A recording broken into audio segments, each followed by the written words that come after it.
For those of you guys that are watching, welcome, welcome. Thank you very much for your attendance. We're very happy to have Cherif on today.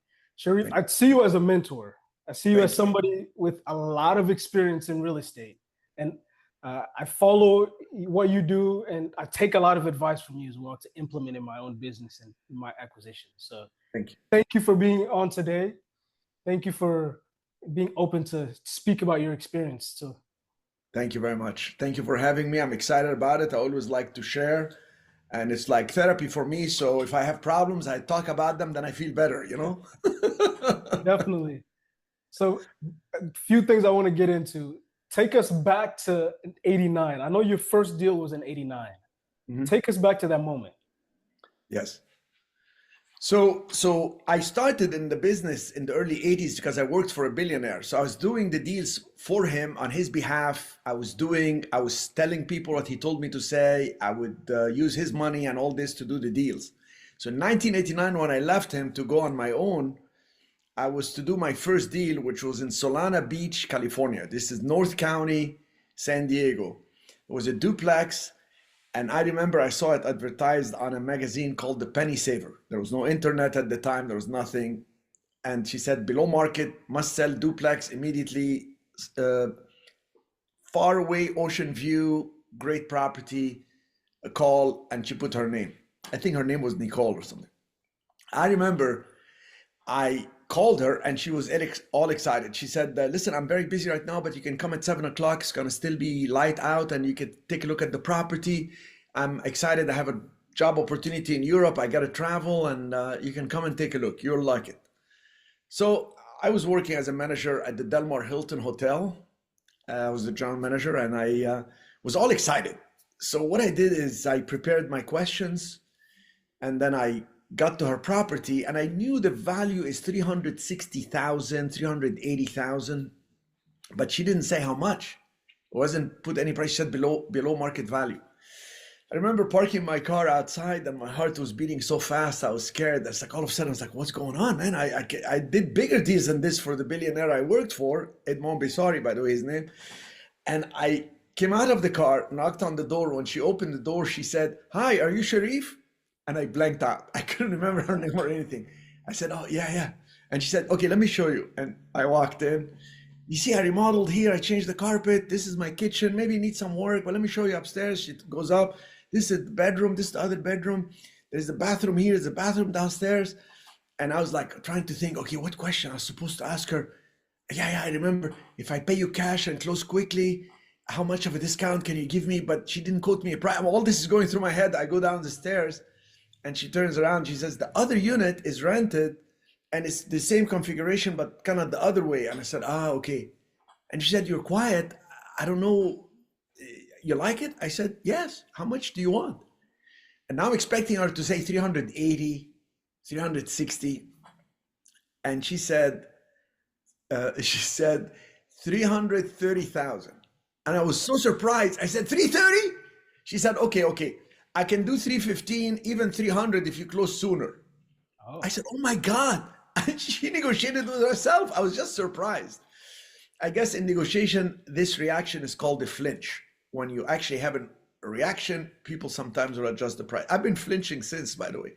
But we ended up, I got the property at 295, believe it or not, but let's round the number to 300. And there was a special program in the city of Solana Beach and Del Mar, where if you are working or you're gonna buy in that city to live in it, etc., you can put a 5% down only. And they had a NINA loan, no income, no asset verification loan. So to make a long story short, instead of putting 60,000 down on a 300,000, which is 20% down, I told them I'm gonna live on one side, rent the other. So I thought I'm going to put 10% down, which is 30, but I found out they had this special program for 5% down. So I ended up putting 15,000 down only, and I got in. And the reason I qualified, I have to tell you, is they looked at my salary at the hotel and they said, well, you used to work for this wealthy guy managing his resort, and now you're new at the Hilton, and you haven't been here a whole year, so we can't take your full salary. You have a bonus, we don't calculate that. You need like an extra 1,000 a month to qualify. You need like a big increase here. But then as I was grabbing my little bag that was empty, trying to impress them coming in a suit in the bank and trying to leave, the lady said, wait a minute, you said you're renting next door? I said, yes. Oh, I got to add that income. The property helped you qualify. Wow. And those words never left my mind. The property helped you qualify. Wow. I got the loan. Make a long story short, I separated the units into condos, created townhouses, and sold each side. So, bought the whole thing at 300, selling it separately, you could sell it at 225 each side. So I was able to clear, after everything done and everything, paid off the loan and all this, in less than 4 months later, I was able to clear $156,000. I went from $1,500 in the bank account to $156,000. My down payment was cash advance on my credit cards. Great. I didn't have a down payment because it was a no income, no asset verification. They didn't care. Just put it in escrow. And that's it. The rest was history, because I immediately realized, oh my God, what if I buy an apartment building and then separate the unit? I thought of 4 units or 8 units, but then I found a big 172 unit apartment building in Mira Mesa, California, which is another area. And I put it under contract, convinced the owner. Was a very nice gentleman. And he said, you can talk to the owner. I said, can I talk to some people to see if they're happy renting here? But I asked them, would you like to own? Can you sign a petition here that if I split this as condo units separately, you will own it, and that you want it to be condo? And I went to the city planning and zoning, because they told me no in the beginning. You're not going to convert it to condos. But then I got a bunch of people to sign. It was like 172 units. I got 21 signatures, but I had a clipboard. When I went to the city planning, they didn't know that the rest was not signed. Yeah, but I told them, I said, look, if you don't give me an approval to make it condominiums, I'm going to complain to the city, and I'm going to complain to, the newspaper. And there was Channel 4, I think, at the time. I said, I'm going to bring them to the city planning office. And they said, like, hey, man, we're fine with it. We'll give you the approval. I was still under contract. When I got the approval, I put it for sale, ended up selling, and made a lot of money. And right after that, there was the Gulf War in 1991, January 6, 1991. I remember the market went dead, and I had cashed out some money flipping these properties. And then I realized, oh my God, this is an opportunity to go in and buy properties on creative financing where people, they couldn't sell. And I got some good deals, good financing, and I just improved the property values and then sold them. So my problem became taxes, because when you flip, you pay taxes. And I started working on how to get the best tax benefits with real estate. The rest is history. Oh, that's amazing, amazing. So I'm sure over the years, creative financing has changed. What major differences have you seen over the time? Well, a lot of times in the past, when you would get a loan from the bank as a first lien, you could have the seller carry the financing on a second lien. Like, you could literally get from the bank, let's say you're buying $1 million property. You could get 800,000 from the bank before, and the seller could carry, let's say 150, and you just put 50,000 down. Through the years, the banks started saying, no, we don't want you to have any other obligation, no other financing on second lien or anything, things like that. So then you had to do what's called wraparound mortgage. So I'd have to tell the seller, okay, you keep the existing loan. I will owe you, so I'll give you 50,000. Let's say I'll owe you the whole amount. I'll make a payment through escrow. Escrow will pay your bank, will pay you the difference, and then I'll pay you off within 2 to 3 years when I refinance. So whatever the market does, if you don't have the knowledge, the creativity, and the ability to communicate, you're not going to get far. That's it. Because really, the knowledge takes you to another level. So people tell you something and you process it and you start thinking, okay, what if I do it this way? What if I do it that way? So then you have to have the creativity. Oh, well, maybe I can make a payment now and tell them I'll not make payments for 6 months until I remodel it. And then you have to communicate that, not just verbally, but in writing. But a lot of people are very conventional, like even brokers. You talk to a broker, they don't understand. They have the standard form. You fill out the document, you have to put a down payment, they want the proof of funds, they want the pre-approval letter, etc. So these people that are in a box can only do certain deals, and it can work to your advantage when you're selling. When you're selling, you just want a conventional way to cash out or do 1031 exchange, roll your money forward, don't pay taxes. Right. But when you're buying, You want the you creative one. almost want to educate the person, but you don't want to come too sophisticated because they're going to get scared. Exactly. So you have to softly build rapport with the person, talk about their property, and then talk about the price and terms. And that's the difference. Before, it was just let me talk to the bank. Hey, how about if I carry this? The bank would be okay with it because they were in the first position. So the banks got tougher. I have seen that as well over the years. So Yeah. I like for you to pinpoint something relative to your portfolio, right? Yes. Where is your portfolio at right now with all the assets you've accumulated? So I had the epiphany to invest in only the US, and that's the US territory also of Puerto Rico. So US Virgin Island, all this. And I like Puerto Rico because it has a lot of tax incentives. So I kind of finished my first story by telling you that it was so important for me to crack the code on taxes. Because when you make money, once you know how to make money, first step is once you learn what you need to do, then you build credit, then you do it and make money. The next thing is you have to reduce your taxes. Then you have to have asset protection, kind of steps and stages in life. I have something, I called it the 12 steps to financial freedom. And it was actually co-authored in a book with Steve Forbes. You can, people can look on YouTube, they will see 12 Steps to Financial Freedom by Cherif Medawar. And I spoke at the Marriott in New York and Steve Forbes was there and, you know, for his book stuff. But the point is, the portfolio I have right now is in Old San Juan, Puerto Rico, where the cruise ships arrive. It's a US territory. It has a lot of tax benefits. Downstairs is commercial, upstairs is residential. So it's a mixed use portfolio. The residential, a lot of it is short term, and this is a destination location. So Airbnb, booking.com, hotels.com, we do very well cash flow wise with these as turnkey. And I can even exchange them around the world if I want to travel without buying timeshare. And downstairs I have commercial where they sign 10 years, 15 years, big tenants. I have Sunglass Hut, I have Coach, I have Anita Gelato. I have just some of the best tenants and portfolio pumping cash flow like crazy. And it allows me to have some sanity and it's just, I'm the largest owner of historic properties in the US territory of Puerto Rico. Of how much? Well, the portfolio is about 80 million now. It used to be over 100 million, but I sold some properties and people can see the portfolio at CREPR.com,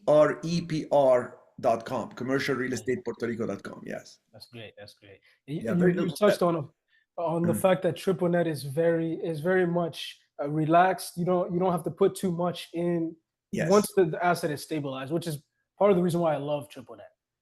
Yeah, so triple net is when you lease a commercial space to a tenant who will pay you the lease net, triple net, because it's net of property tax, net of property insurance, net of property maintenance. That means they pay, let's say the lease is $8,500 a month, and then there is property insurance and property maintenance, all this. When the property insurance comes in, I send it to them, they pay it. The property tax comes in, I send it to them, they pay it, and they maintain the property.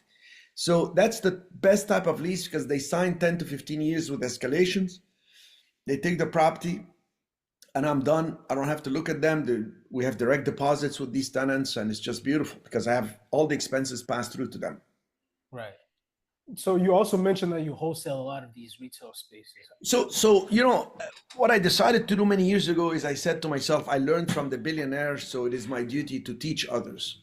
I know how hard it is to learn and to do because people have ambition and they have more ambition than capacity to execute. You could be ambitious, you want to buy a hotel, but you don't have the money, you don't have the knowledge, you don't have the credit, you don't have the connection, you don't have the time. So I said, I got to teach people how to do this. And in the beginning, I used to teach people and tell them, you could go do this and do that and do this and this. I did that. I used to work in the hotel business full time. I used to do this at night and do this.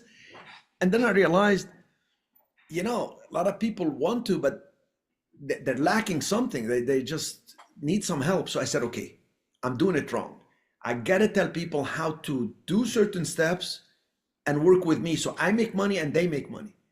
So one of the best things I've done is a program a few years I started called the Joint Venture Program. So I tell people, come, I will train you. You pay me this, I'll give you the full training personally. I don't assign it to anybody. They come and train with me either in Puerto Rico or in California because I have a place there. So I bring the people and I tell them, find a single tenant building. That means it's a stand-alone building on a busy street. Let's say the street is a busy two-way traffic. It's a standalone building like an old Jack in the Box that's vacant and it's for sale.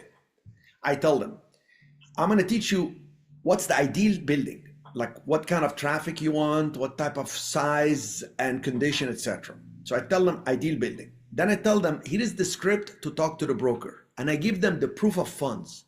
Because I have a real estate fund and I have money, several millions always sitting on the side, I can show the actual brokers. I tell them, I will give you this. You tell them that you're talking on behalf of my real estate fund and behalf of me and that we're associates.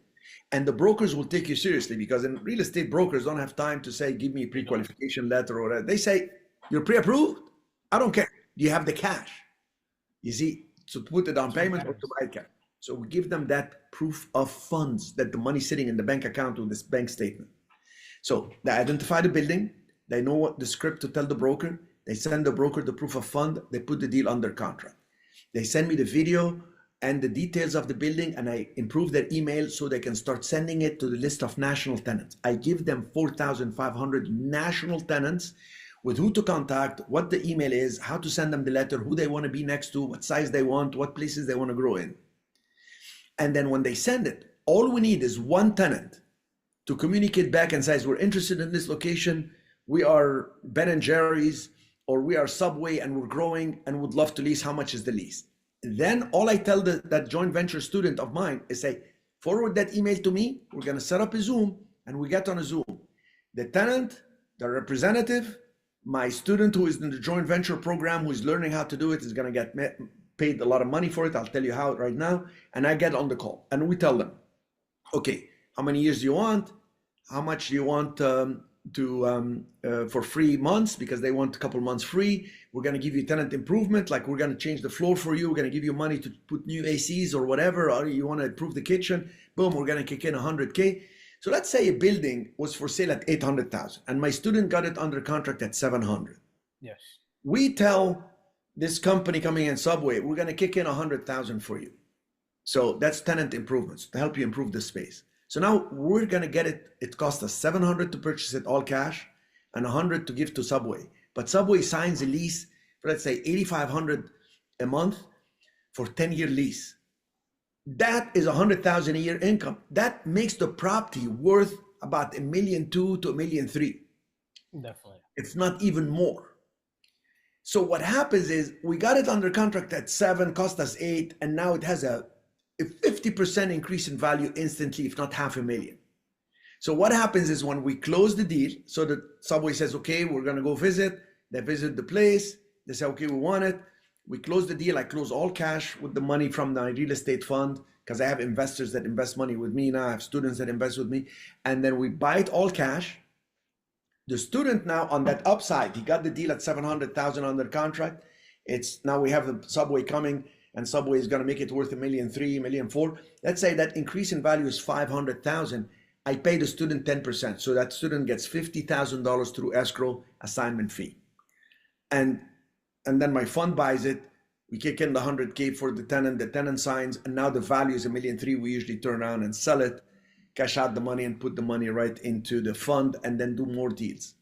And we have just limited number of people around the country that we work with because once they do the first, second deal, they made enough money to go do their own deals and they branch out on their own. And let me tell you, some people are listening thinking, this sounds too good to be true. I mean, if this guy is so good, how much money did he make? Look at my portfolio. It's an $80 million portfolio. I have very little debt against it. I have a lot of properties all over in California, etc. So the proof is I'm not just talking BS. I'm telling you facts and figures, and you don't even have to believe me. Go on YouTube. I have over 1,000 video success stories of people that made money with me. I have people that did assignments, walked to 180,000. I have people. This guy did an assignment with McDonald's, $191,000. He had a baby coming. I was afraid he calls the baby McDonald's. But anyway, the point is, people can make money doing it, and then eventually you can buy one of those buildings and keep it for yourself, and then you have the cash flow and the upside is yours, and then you do the second and the third. I love it. No, let's break that down a little bit because Sure. I love the fact that you have that model. I haven't seen anyone with that type of model yet in I commercial know. space. I know it's some people have that model in the residential for them to scale, but commercial is completely different. I'm sure that's allowed you to scale as well in Yes. the deals that you've been able to do. So how do you talk about the acquisition part of these commercial or retail deals? Okay, so the key thing is when you identify the property, you have to have good neighboring tenants, a good traffic, etc. But when you talk to the broker, you gotta show proof of funds. Like you gotta say, here's the money. We're gonna buy this at. You want 800,000. We're gonna give you 700. It's gonna be all cash. We're gonna close in less than 60 days. We need 45 days due diligence, 15 days to close, this and that. And here's the money sitting in the bank. If we don't have this, we can't do much. So what ends up happening is I can be all over the place. I have the money coming in from deals, etc. So I set up the structure to work with people that can go find these deals. Now, a lot of people I train, they tell me, hey, Cherif, honestly, I'm not going to assign anything to you. I have money, but I want your training. And I like that. I said, listen, I'll help you negotiate the deal. Don't worry. So the first step is identifying the property. The second step is having the broker sign that contract with the owner saying, okay, it's under contract for you. Go ahead and do what you want. And by law, we have access to the property to do the due diligence. And that's when we actually prepare the video, prepare certain data that we compile in an email to be able to start sending that email to the actual big tenants that we want them to be interested in that location. So the fourth step is really knowing who are the neighboring tenant and who will be the best here. Like I give you an example. When you go to the mall and you go to the food court and you see Jamba Juice and Chick-fil-A and Burger King and Panda Express, and you start thinking, oh my God, this and this and this tenants are missing. This is same in any street. You're gonna get a property under contract. You're gonna look around. Oh my God, I can put a Starbucks here. There's no Starbucks. I can put this. We talked to Starbucks. Starbucks told us, hey, we like this location. And we would also like to do a build to suit, like just get us the land close by because we like the traffic here. So we got another location for them, the land only, to do a build to suit. They send us here, if you build this. So I sign the lease with them.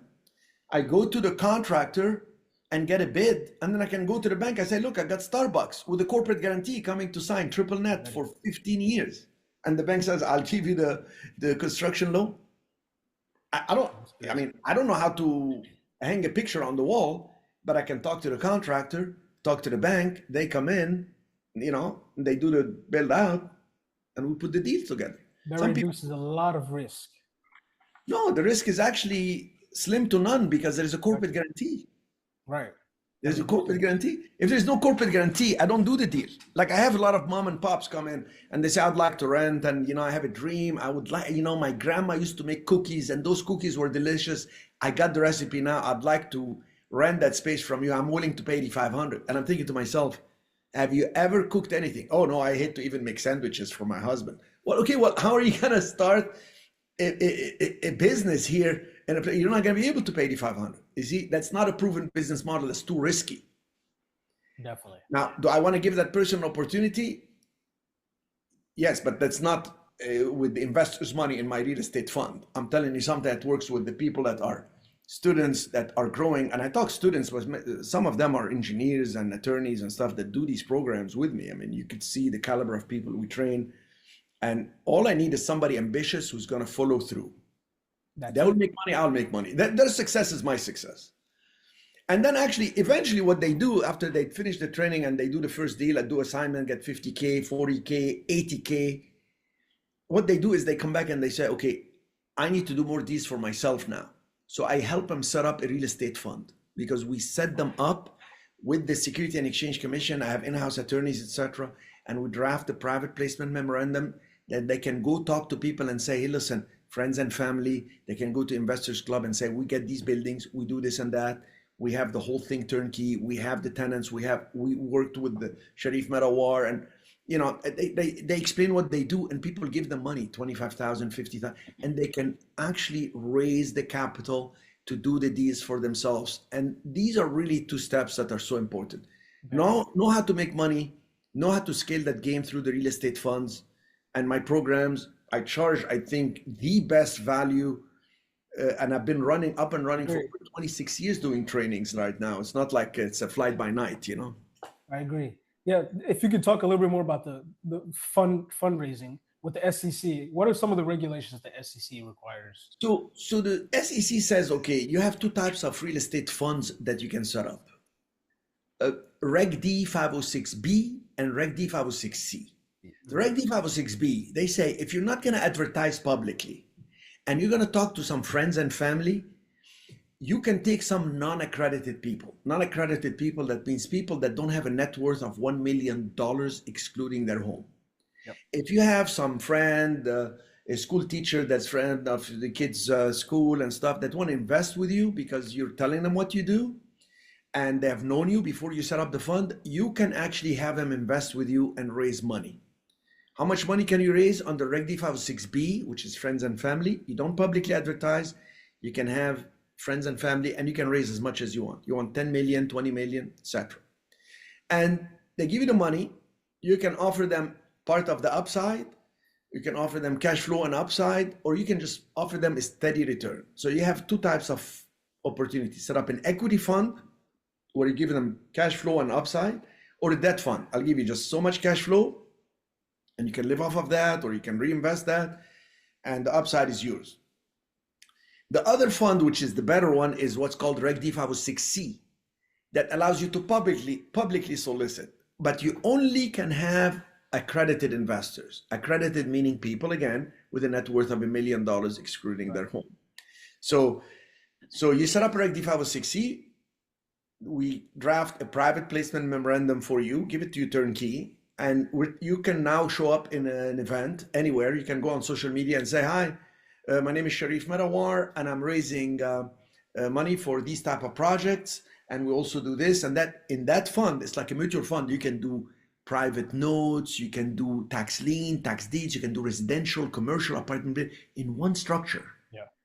And usually attorneys charge like $35,000 to $70,000. I charge $25,000 with my attorneys at home, all included, with the private placement, and I spend a full day training with the person, so they go out, they know exactly how to raise the capital, they know the rules, the regulations, the paperwork, and they come out experts. Yes. And it's hard to believe how simple but powerful this is, but it changed my life, and we have been changing lives with that structure. It's called the Reg D 506C, a debt fund. We pay people a steady return, but we also have a hybrid structure where if somebody wants a little bit more on the upside, want to get the kicker more because they're going to invest more, we have a special class of shares. This is approved by the SEC. It's a very unique way to do it, but I've been doing that stuff for 17 years, and I did administrative audits with the SEC, so I'm very familiar with the nuances and the details. So let's say you, Taylor, you want to set up a fund. I say, Taylor, what do you want to invest in? You tell, I want to invest in this. Okay, beautiful. I'm going to give you an all-encompassing fund. We're going to set it up for you. What do you want to call it? And let's say you want to call it Kanda Capital LLC. So Kanda Capital Fund, we're going to get you a website. We're going to train you on what to say, how to say it. There is something I call the 5 Ps. Who are the people involved? What is the projects? What are the properties you're going to invest in? What's your positioning? How different you are? What's your uniqueness? What's your performance when you get the money? What you're going to do? And what's the profits? How much you're going to pay the investors? So you can say, I'll pay you 6 and 8%. You can invest a minimum of 25,000, and the fund, will be open for 30 years. You can keep it open, and you can charge some fees. You charge no fees. I make it so powerful and so simple that when you talk to somebody for 30 seconds, you can tell them, let's say you're meeting somebody in a cocktail party, and you tell them, the guy says, oh, I'm a chiropractor and whatever. And you say, well, I raised capital and invested in commercial real estate. Yeah. They say, oh, really? What's the minimum? Oh, 25,000 is minimum. And what's the return? Well, we pay people 6%, but if they invest 250,000, pay them 8% a year. That's steady return for them. We do the payouts every 6 months, and we invest in different type of properties. If you're interested, or you know somebody interested, let me send you a little video. And I show you exactly, when I do the training, I give you my PowerPoints that you can literally put your own wording and help you structure the whole thing, tell you how to pitch a 30-second pitch called the elevator pitch, how to send them a little video that's unlisted on YouTube so nobody else can see it. Yes. And then the person can follow up with you with the Q&A and say, hey, what happens if something goes wrong? What happened, this, and all the proper answer to follow the SEC. Next thing you know, that person is writing a check, 200,000, 100,000, 50,000, 25, and you have the money and you start getting the deals. I know you already invest in real estate. Imagine if you got an extra million. That's it. Yeah. I mean, So it just goes to another level. Your thinking goes to another level. I get too excited about it, but you got the idea, you know. It is. I mean, I think I can't tell you how many people I talk to in real estate that need that structure. It's so important because it allows you to scale at a larger Yes. Because people tell me, well, how am I going to afford the staff? And if I buy a hotel, you buy a hotel, you already have a staff that's in the hotel. You buy an apartment building, you have a management people, you're already calculating it, and you have the fund. You'll be able to grow. Once you do the first year, second year of the fund, it grows organically. You just become different. You brand yourself as I raise capital. Not, I'm a civil engineer, but I also dabble in real estate, or I'm a software engineer, but I also, it's like, come on, man, just, you got to do it right. And I've seen people do wholesale residential and they work their heart out. Yeah. Wonderful. I admire that. But what about doing joint venture and assigned commercial? Exactly. Okay, then they do it. They say, oh, I'm paying a lot of tax. Well, structure real estate fund. You will then have the big commercial, you get the tax deductions, and your fund can do 1031 exchange. You can keep growing, rolling your taxes forward. That's probably my favorite one. Yes, and the difference with my structure is I create a debt fund, meaning as you buy a building, a few years later, you don't have to sell it. Like syndications, they buy a building and then they sell it within 5 years to pay the investors from the upside. Yes. We don't do that. We do a debt fund. We pay the investors cash flow. And when you want to sell, all that upside is yours. You can actually not even sell. You can refinance, cash out money, cash out the investors and keep that property for you and your family. You help them with cash flow. You help yourself with the assets and cash flow. There is always a good structure, a better structure, and the best structure. And I've mastered that game of improving the structure because the money's in the structure. Everybody's got a strategy. But what is the structure to house? How do you attract the investor? How do you get the blessing of the Securities and Exchange Commission to raise capital and walk your way to wealth and create a business that helps you grow? And you can have the business buy the properties and protect you, etc. So anyway, that's what we do. No, it's amazing. I think for those that are listening as well, if you're interested in getting into real estate or even scaling, definitely tap into Cherif's network and his experience. Can you talk to us about the dispo side of wholesaling as well and how you close the deals once you already have them? Yes. So when the student that in the joint venture, they find the deal and we go on a conference call with the tenants to discuss the details of the letter of intent for them to lease. We follow up with sending them the letter of intent saying, okay, so Subway, the lease term is going to be 10 years plus 5 option, tenant improvement, we will kick in $100,000 and that, this is a corporate guarantee, triple net, et cetera, et cetera, et cetera. Then we send it to them. They send somebody to go look at the location. They tour it. Then they sign the letter of intent.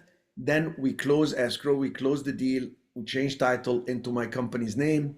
And then I kick in 100,000 usually in escrow for the tenant to do the changes, the improvement, and then the lease start to bring the income with the corporate guarantee. At that time, I make a decision to refinance, cash out all the money, or we sell the property. In Puerto Rico, we kept the buildings. In the US, we sold the properties. And Puerto Rico has a lot of tax advantages, so I'm able to reduce taxes when I flip properties. And then students eventually, the second deal they do by themselves because they have the experience, they have the money, they have access to things, and I still help them to do it because the program is a 1 year. People usually do the first deal within 90 days or so. And they enroll in these, like we do the training for $10,000. Nobody at my level does coaching at that price. I mean, people are charging $40,000 how to buy a condo, Right. But I'm more interested in doing the deal with somebody than just doing trainings. I mean, my time is so limited that I actually try to focus on the deals. And now my kids are older, like they're older teenagers, but they're older, so they're involved in the business. They see what we do, and that's the excitement of the business, is to really enjoy what you do, and enjoy even the problems that come with it. Like I mean, I was doing a lease with a tenant in one of my buildings, and then we had a big problems with the electricity where the building had no electricity. So the tenant was just doing construction, and they said, "Okay, we're gonna sue you." And they like, "Oh, you delayed us for this and this. We're gonna sue you for hundreds of thousands of dollars." But that could be very problematic. But I don't stress out. I take it like it's a game. I talk to them. What's the problem? Let's work it out and stuff. And communication is the ultimate panacea. We found a solution. We work it out. So, what other questions you have for me? So a lot of investors come to me and say, "Hey Taylor, should I just go into residential all in?" So for those that are listening, 100 homes or one commercial? Oh, one commercial for sure. Easy. Yes, because 100 homes, when you rent them, what do? The lease itself is 6 months to a year to maximum 2 years. As a matter of fact, if you have a residential 2-year lease, you're starting to worry about that person losing his job or getting relocated, or she's getting pregnant, or he's getting upset or whatever. And next thing you know, they want to break the lease. What are you going to do? You have to have a heart. You have to work with them. You're going to fund the deposit, whatever, and work. But in a commercial, I'm dealing with contracts. I'm not dealing with people. I'm dealing with a company and a contract, and they're signing for 10 years, 15 years. Minimum is 5 years, and there is a corporate guarantee or a personal guarantee. And guess what? I've seen people that are going to lose their home, but they're still making payments on their lease, on their business, a small flower shop or whatever. Why? Because that's how they're going to live, is the business. Yes. So for sure, for me, as a matter of fact, part of what I've done in the past was I would buy a building. It had residential upstairs and commercial downstairs. I'd split the building and sell the residential. I didn't want residential at all.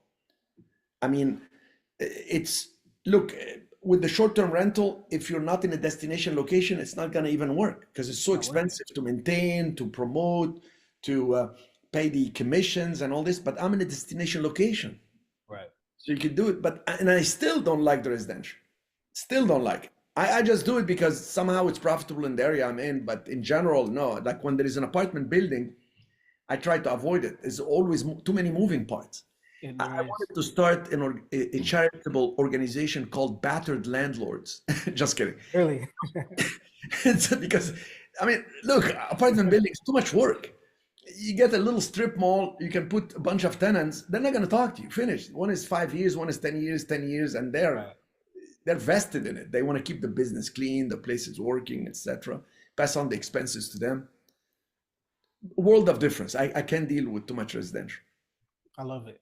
Can you talk to us about how do you underwrite the retail commercial properties? So the retail commercial, the key thing for me is who is coming in to rent. So I choose a good location with good traffic. Traffic got to be at least 25,000 cars a day. How do you get the traffic number? The broker will have it. I'm not looking for a desperate situation. Like in residential, you have to find somebody who's down on their luck, going through a divorce, is dying, is relocating, have a huge problem. You know, there are plenty of distressed properties or distressed owners. Of course, it's better to find a distressed owner because you want the property in better shape. But in commercial, I'm going through brokers. I'm getting it at more or less market value, but it's sitting vacant. So what am I doing? I'm putting it under contract to call on tenants to put a tenant in so the value increases. So I'm adding value. And by the way, in the 45 days that I have it under contract, if no tenant comes in, if no tenant responds, I don't buy it. I just get my money back out and I move on. So I have zero downside and all the upside. And when I get a tenant, it's a 10-year lease. They're not going to call me. I have tenants, like I have Sunglass Hut. In the lease with Sunglass Hut, it says that if I want to go to the store, I got to give them 24-hour notice. I don't even have to go. I don't want to go. Why will I go? Right? I mean, I have like 30% off on sunglass, but it's embarrassing for me to go in when they're paying me, $15,000 a month in rent, to go in and ask for 30% off on $100 pair of glasses. You know what I mean? Like it's completely different. So the criteria is I look for a good location with traffic, good neighboring tenants, and I look for a tenant who is interested in signing a 10-year lease with a corporate guarantee. Now, who are these tenants? These are the national tenants. There are thousands of them in the United States. There are thousands of opportunities. And anybody listening to your podcast right now, I dare them tomorrow as they go to work when they drive, or maybe they're driving right now listening to this, look around. You're going to see some vacant properties. And you were thinking, oh, this property, oh my God, there used to be Jack in the Box. Oh, it's a problem. I don't know what's going on in there. That's your opportunity right there. Do you know how to assess the value of that building? Do you know how to bring a tenant? Do you know what to tell them? Do you have a proof of funds? Do you know how much money you can make from this? I wrote a book called Blue Ocean Opportunities in Commercial Real Estate, but I sell it like at less than $3 on Amazon. I wanted to give it free. Amazon would not allow me because Amazon got to make money, you know. Jeff Bezos is not making enough right now. He just got married again. And just in case too much. His first divorce, he had to give up so many billions, you know. I kind of felt bad for the guy. That's devastating, you know. But I mean, there's so many other people that are in worse situations. Yeah, but you know what? I don't know. The key thing is the value of a human being is in his or her willingness and ability to help other people grow and contribute. So that's why I always thought, how can I teach? And I realized teaching alone won't help unless I create a program where they win and I win. It's like an exchange of value. And then because our interests are aligned, I'm able to teach them. I want you to look at this. You tell the broker that. If they say this, do that. And I give it all in writing.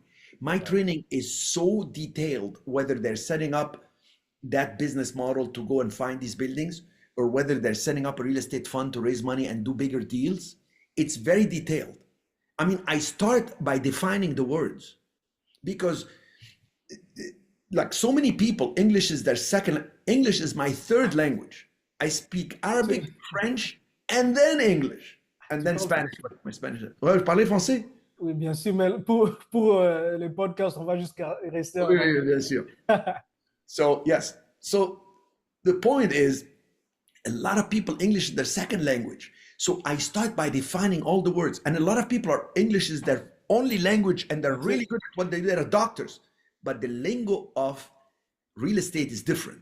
It is. What's an offer? What's a down payment? What's a counter offer? What's an escrow? What's a title? What's a deed? So I define I spend the first hour of the training defining the terms. And when you define the terms, you got that terminology. Then I go into what's the concept? What's the idea? What are we trying to accomplish? What's the end result? Where are you right now? And that's how they understand the concept.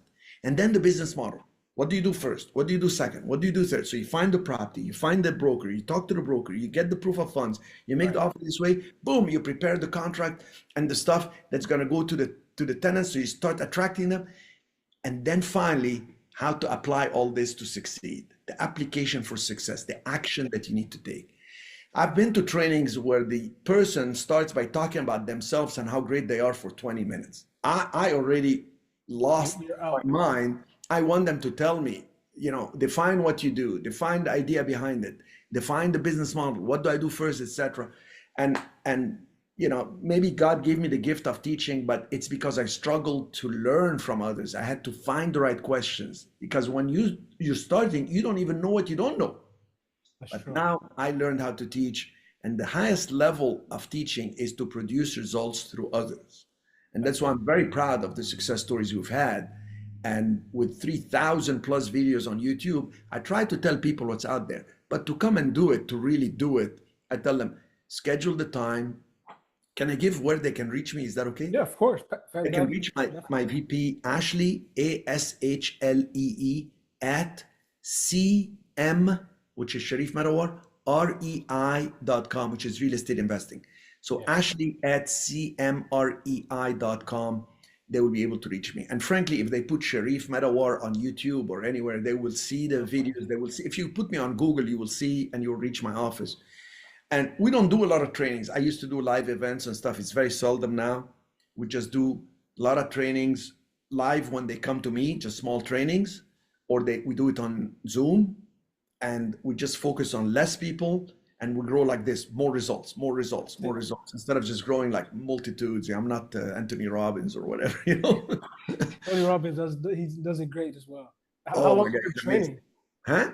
How long is your training? So every training is just one day. So when I do the training for a joint venture program, it's 1 day intensive. And if they do it in Puerto Rico, we're going down from my office and they can see on the main street, like on Cristo Street, I own 12 buildings, then Fortaleza Street where the cruise ships arrive on Tanca. So I can show them, okay, this is what I'm talking about. Look, I got this building because this. I can, like, they can see it, they can touch it, they can feel it, they understand it. And the comprehension go to another level. When we do sometimes in California, some people prefer to be coming to, just flying from US to US instead of going all the way to Puerto Rico. And it's also one day. Even with the real estate fund, it's a one-day intensive. We start at 9 in the morning and we go till 4. We have lunch sitting together, etc. And they get to understand how the private placement is written, how to talk to people one-on-one to raise money, how to talk to groups. I mean, I raised over hundreds of millions of dollars, over $250 million through the years. I've been doing this for a long, long time. That's fantastic. So one day where someone comes in and they learn, and they actually, by the end of that day, they have a deal already in place. By the end of that day, they have the comprehension of what they need to do to go get a deal within less than 90 days. I mean, there is a degree of luck. I've had people leave the training and less than 10 days, they already got the deal going. I've had people take them 90 days. I've had people that put the deal under contract, they're calling tenants, and the tenant called them and say, we want to buy the deal from you. So we end up assigning the actual contract. And those I just help them do it, and they keep all the money for themselves. Right. If they sign it to me, to my fund, to buy it, then I give them an upside percentage because there is a formula for it, Yeah, I think it's fantastic having you in my network as well. One thing I want the audience to get, with your experience, you've seen the U.S. market shift and all the various different things. Where would you say are the hot spots right now around the U.S.? Where should people be focused in acquiring assets? The beauty about what I teach, and I like your question, where could I focus? The question is, let's say you're in a small town out in north of Dayton, Ohio. My question to you is, do people eat there? Yes. Do people drive there? Yes. Okay, then single tenant building. Why? Because you're gonna work once, find that building, and maybe over there is $300,000 only to get that building. But you're gonna get the tenant, and the tenant will pay $4,000 or $5,000 a month, and you're gonna have that lease for 10 years, and you can refinance and cash out all the money you put in as down payment or whatever. Or you don't have the money, then let me show you how to set up a real estate fund, get investors' money, do the first deal, pay them some return, and share your knowledge and your wealth. That's how you grow. So it doesn't matter where you are. It doesn't matter the time. I can tell you, and I promise you, and you can verify this, during COVID, the only sector that kept growing were the QSR, quick service restaurants. Wow. They laid off staff, they had ghost kitchens, and they were doing Uber delivery and food delivery, and their profits went through the roof. We came out from that in 2020. In 2021, we were a bonanza of growth for single tenant buildings. Everybody was telling me, oh, what am I gonna do now? And then they were surprised. I said, what are we gonna do? We're multiplying our results right now. And that's the beauty of this business model, is the big national tenants in the United States are always hungry to grow. They have the structure, they have the people, and right now they're automating a lot of things. There are McDonald's that are fully automated. They did a test 2 years ago, fully automated. Burger King right now, you can Google Burger King new drive-throughs. They have smaller spaces and double to triple drive-throughs because there is the Uber Eats and there is the normal people coming through, and there is, it's like amazing. This is a business model, evergreen. Yes. Anywhere, anytime, any size.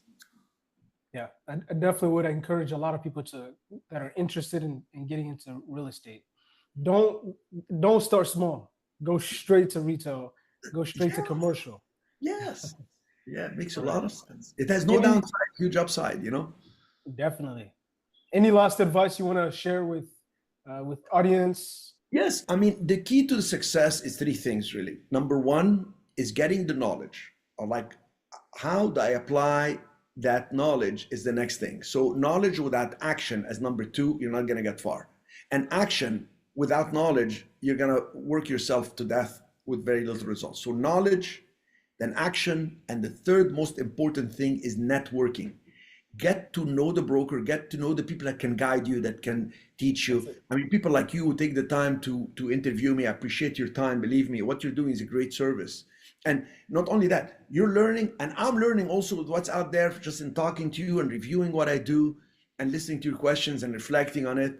So knowledge, action, and networking. And the most important one is networking, because networking increases your luck factor in life. That's You it. can have all the judgment and all the skills. You need a little bit of luck. And with more networking, the more shortcuts you have. I I was love it. lucky enough to network with a billionaire who came to a hotel I was working in and noticed how hard I was working. So he gave me the opportunity to work with him. I paid attention, I grew, branched out on my own, made the money. Then I started sharing with others to network with students and grow. And that's how even my real estate fund started. Is the student came and said, "Can we invest with you? I don't have time." And then started growing like this. Right. No, Well, that's thank it. you. They, Thank they you. always say if you want to go fast, go alone. But if you want to go far, you got to go with people and the right Yes. people. Yes, sir. I'm half Egyptian, half French, so that's an African proverb. So that's a wonderful. That's it. Yeah. Well, thank you very much, Cherif, for your time, your expertise, your knowledge, Thank you, everything sir. you shared with us. For those that are interested, get in contact and get in touch with Cherif, and you won't regret it. Thank you, sir. Appreciate it, Taylor. All right, I'm gonna pause, but I have questions and I want to talk to you afterwards.